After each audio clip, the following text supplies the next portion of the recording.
नारसाई। शायर फरहत एहसास।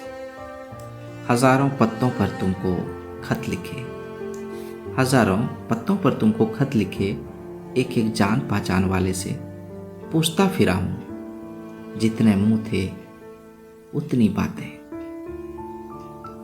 जाने कौन हो, तुमको जानता नहीं, पहचानता बहुत हूं। पता नहीं कौन से ख्वाब में, किस नाजुक लम्हे में बेचैन है नींद रात की। कौन सी करवट में अचानक रोशनी सा तुमको देखा था, तब से तुमसे मोहब्बत हो गई है। तुम्हारा पुरसुकून भरपूर चेहरा, इस पर मेरी पूरी पकड़ है।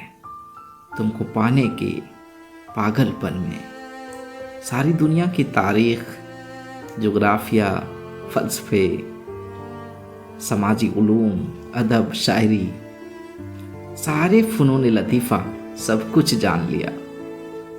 तमाम ज़मानों की इंसानी शक्लें तुमसे मिलाता हूँ।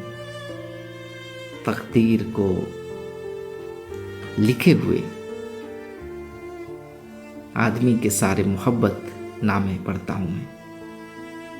शायद कहीं तुम्हारा जिक्र हो, शायद कहीं तुम्हारा जिक्र हो।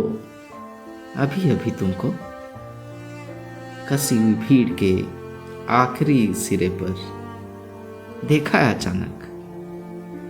रेले पर रेला, धक्के पर धक्का, रेले पर रेला, धक्के पर धक्का, कहीं भी कोई सगाफ नहीं इंसानी जिस्मों के। ऊंची दीवार तुम तक कभी भी पहुंचने ना देगी।